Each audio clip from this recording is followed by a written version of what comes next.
Welcome to Carter's Country Club. This is episode 3. Is it the Spark of Creation? Part 7. My name is Ann Taylor Lashbrook-Wright, and I'm really glad that you're here. Yes, it is 2026, not 2025 when I began this presentation. And I want to finally get to the last part in Is It the Spark of Creation that I am playing. And I want to again dig a little deeper into this concept of masculine and feminine. I am a keeper of the flame. We think all we want is a lifetime of leisure, each perfect day the same, endless vacation. Well, that's alright if you're a kind of crustacean, but if you're born with an imagination, sooner or later you're feeling the fire, get hotter and higher. The spark of creation.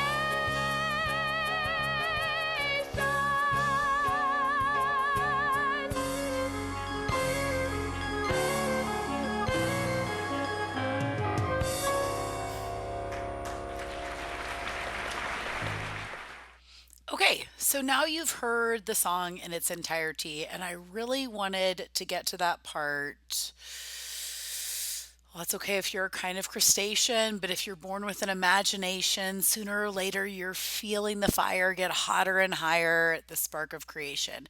And my intention is that this presentation gets a little bit more fiery, right? Hence the Aries astrological symbol here.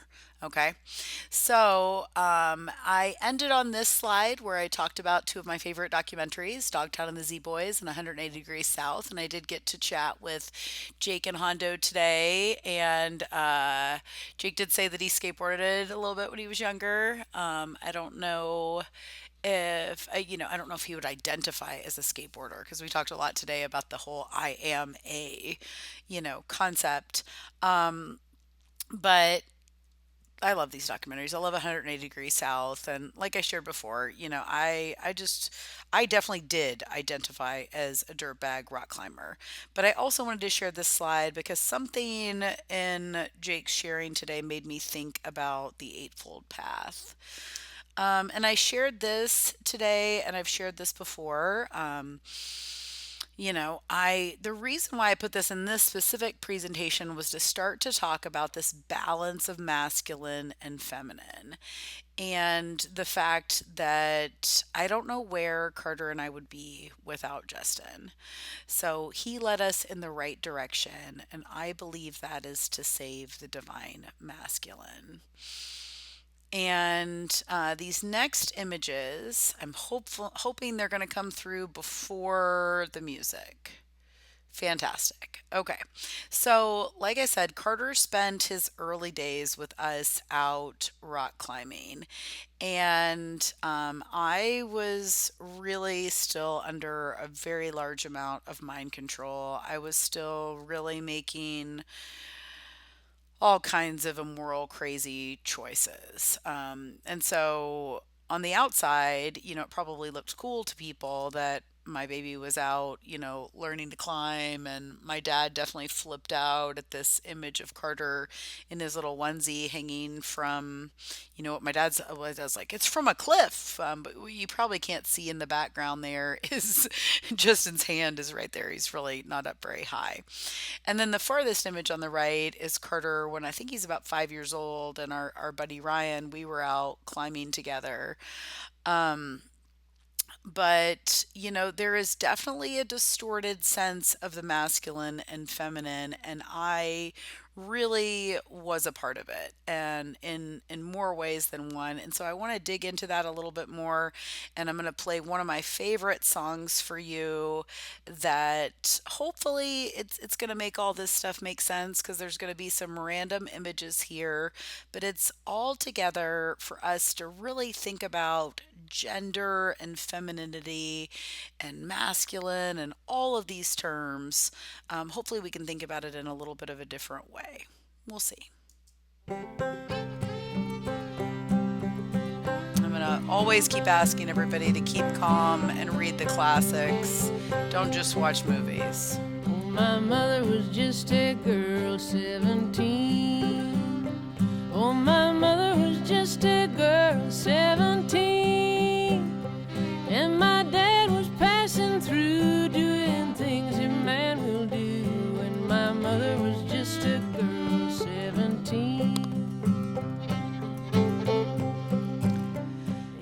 Okay, so I could keep listening to that song, and I've talked to you about this before. I'll just like keep jamming out. But I'm hoping that, we heard in that song, my dad was passing through doing things that men will do, right? And I think part of that is a little bit distorted masculine and feminine, right? And I mean, I love that song. Ain't one soul in the whole world knows my name. I mean, I could sing the whole song. I love it, right? But this is the other thing that I wanted to talk about is action and taking right action. And these are some images about what I was speaking with Hondo and Jake about today is that it is my experience that the rock climbing, skateboarding, surfing, snowboarding, ski bum culture is so in the religion of scientism that they lost that fire, they lost that rebellious nature, and they didn't act. They acquiesced during 2020. I mean, correct me if I'm wrong. Is that what you experienced, right? Action changes things. So their actions had me choose something else because I knew, as I have shared before, that breathing is essential to life, that breath is life. So it didn't make sense to me that we would restrict our breathing while skateboarding or snowboarding or skiing, whatever this young lady is doing. We all have natural rights. The ego has a need to be right. And I listen to Mr. Right. Meaning, not, I don't listen to my husband because he's my husband. And I don't even really necessarily like that term. I called him my partner for a really long time. And I think we both referred to each other as our better half for a really long time. And I've shared before, the only reason why we did our legal marriage was just to make sure if something happened to us that my mom wasn't going to flip out and let the vampires of Child Protective Services in for some reason. We just wanted to put it on paper. And that we could know, whatever, where Carter was going to be safe and all of the things. So anyway, that's a big rambly rant. So again, back to my history and back to where we come from. So Carter was what's called a crag baby. In 2008, we spent long weekends in the Red River Gorge. I began to feel that life was better for my baby at the base of a crag. Carter and I eventually broke the kid carrying backpack. In addition to climbing gear, snacks, and water, Carter added trucks. Frozen breast milk, bottles, and diapers filled all exterior pockets of his pack. Of this pack. It held together with duct tape until the end of the season. Carter then moved back to being worn on the front in like a little baby, like a child carrier, and I began to carry a 75-liter pack on my back. This lasted until the summer of 2009 when Carter began to not compete, sorry, that's my mistake, complete approach trails on his own. And we believe this is what led to the strength and success in cross country years later.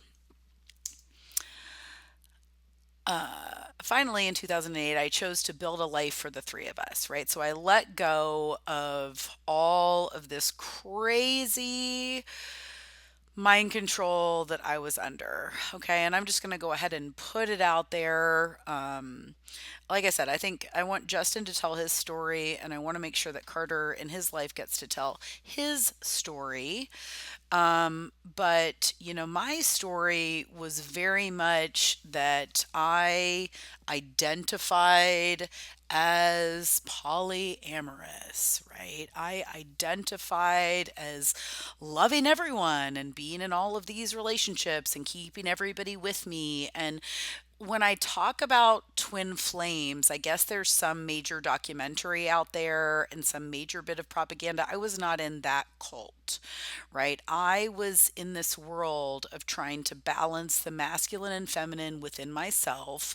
And then I thought that that would, lead me to balance, right? I didn't understand fully that I was balancing the right and left hemispheres of my brain. I didn't understand what was being occulted and hidden from me at the time. I thought that, before Carter was born, but in most of my life, I thought that if I did this, then ultimately it would lead me to this relationship with my best friend. And I'm super grateful in the twin flame world. Not again, not this cult or whatever that you might read about in, like, again, this stupid Netflix documentary or whoever's produced it. I don't even know, but people are like, oh, that one cult. No, no, no, no, no. It's a whole thing of in the New Age movement of twin flames, right? And so I eventually understood that it was balancing those things within myself, but I had a person in mind. And in the twin flame world, they talk about a shadow twin and then the true twin showing up. And I would have fought you tooth and nail had you told me, that the person that I thought was my twin was going to be the shadow twin. I didn't see that, right? But I'm so grateful that, that I eventually was able to see through the truth, right? And so I chose to build a life with the three of us and let go of some of the seriously limiting mind control beliefs that are beyond the scope of this episode. There is much to share about the conclusion of my years of living in the twin flames story. Choosing Justin as my partner and choosing him only is a story for another time. My intention in Carter's Country Club is about creating a community for our son. I do intend to share my journey into being a moral parent and wife in the future, but feel that would be better shared with both of us present. This third episode is about saving the masculine, and my beliefs and behavior leading up to making this choice would be an entire episode on its own, right? So, a friend of mine gave me that book, Van Life, and I was already pretty clear on what I wanted to do, and how much I wanted to travel around and live in a van with Justin. But that book was pretty.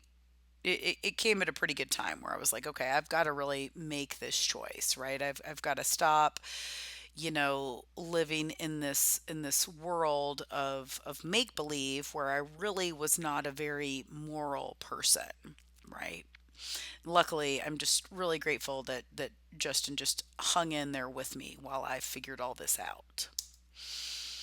In 2019, we lived in a van in the Red River Gorge in eastern Kentucky, quite literally a van down by the river. Yeah, so we didn't have a fancy Sprinter van. Like I've shared before, both of us were pretty enamored with Fred Becky and being a dirtbag rock climber.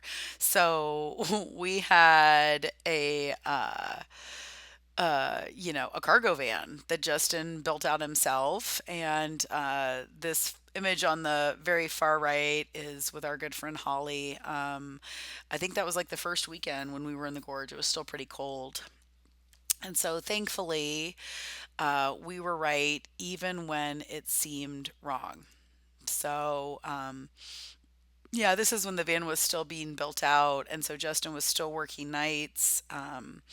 Doing private security, and this is like Justin has gotten home from work. It's the middle of the day. Carter hasn't gone down for a nap. A lot of times Carter and Justin would take a little nap together when Carter was little. And I would get to go and like take a class or do something else. But but yeah, I'm really, I don't know where I would be without him and without choosing to surrender and without him leading the way. He was right. It was 100% me that was in the wrong. One of the four balance bikes was pink. Like I said, I was still under a ton of mind control when Carter was little. In 2008, I considered raising him neutral. I did. I did. I gave an explanation at the beginning of my classes then about the biological male and female pelvis. Now, I didn't alter Carter's body. I wouldn't have altered Carter's body, but I really wanted to be open to him choosing things for himself.